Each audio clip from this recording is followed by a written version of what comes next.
I had the stupidity of congratulating the organisers. I said that always, Murphy's Law, there's always one time in a conference where the audiovisuals go wrong. If you were at the Lyon conference, when I was doing my opening speech, the microphones went on the blink. So it's possibly me anyway, but Murphy was Irish. But Murphy's Law had to kick in just with my presentation. Also, Murphy's Law is actually going to illustrate some of the points that I'm going to make. I'm going to try and go very quickly. I'm going to cut down a lot of the things you already know, and I will try to major, in inverted commas, on some of the things that I feel strongly about, and I'll get up on my soapbox accordingly. So I'm a director, a founder and director of a small company, and it's been going for about 6 or 7 years, and hence we have experienced all the real problems. And I'll show you some of our naive approaches and some of our failures and hopefully some of our potential successes. So you know all this, healthcare problem, historically based on the acute model. Presently, however, people are living longer. The percentage of elderly are getting larger. Earlier onset of chronic disease, you hear of younger people every day getting heart attacks or diabetes, and hence you have a very major chronic disease management problem, which the national health services are not capable of dealing with, and hence that's driving up health costs. So everyone agrees that we need to improve healthcare quality and reduce cost if possible. And according to all the experts, this is going to be achieved by continuously monitoring and managing the health of the patient while at home, but more importantly, while they're going about their everyday business, so while they fly, while they travel in their cars, etc. And the new term, the latest word that you have to put on your grant applications is AAL, Ambient Assisted Living, and that is where it's going. So we need to change existing healthcare systems and associated technologies. Now, a lot of people have said that the technologies are not a problem, so since I'm one of the last speakers, I'm going to disagree. I think that we think the technologies are okay because they've never been tested. It's like having a goalkeeper and no one has ever shot a goal at them.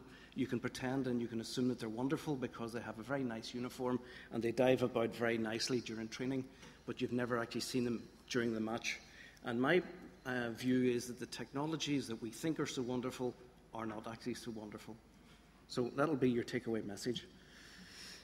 We have to evolve healthcare, continue to evolve through what's termed telemedicine. These are some of the definitions that I've got. Through to telehealth and telemonitoring, where you have the patient at home and you get them to weigh themselves and you send the information in. Yes, we can do that. But to go to ambient assisted living, we're talking about monitoring people as they walk about and as they live their real lives. And that is a totally different kettle of fish. That is a totally different problem, and we don't have the technology to do that. We pretend we do. We go to conferences and we have nice slides, and it's a lot of nonsense. So that's shooting from the hip because it's true, and if you're going to build your team on a goalkeeper that can't save, or you're going to build your whole system on technology that doesn't actually work on granny or yourself, then there is a major problem.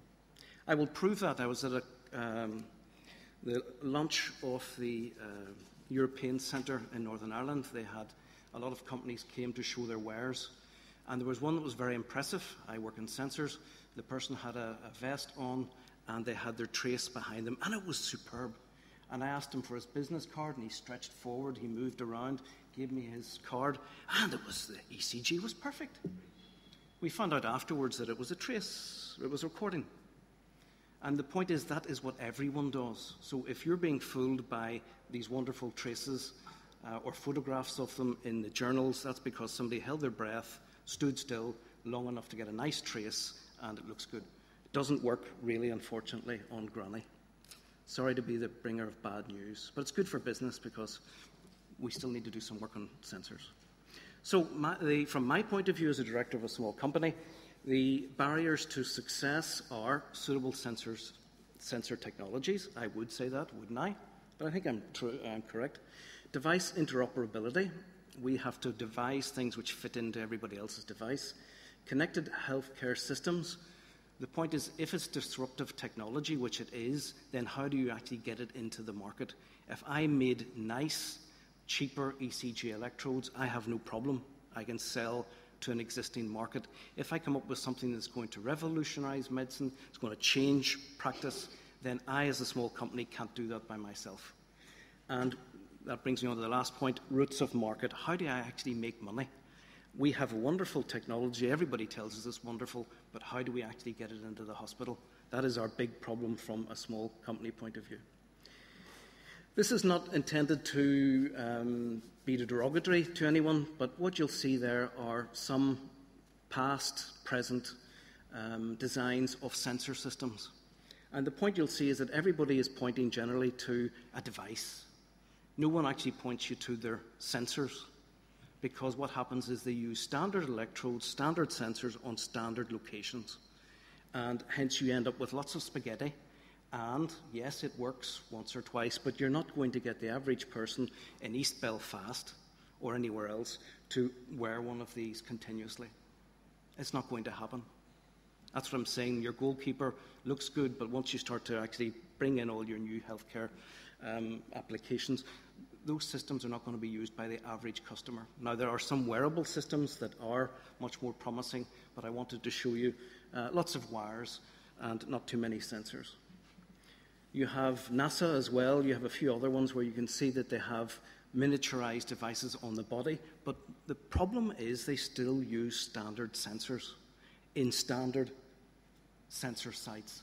That is what we must get away from. We must now come up with new mechanisms for monitoring the body from non-standard sites using different transduction mechanisms, different ways of doing it. We can't just continue on doing it because Eindhoven did it 100 years ago, for example. Even Intel, who have come up with a fantastic device there on the right,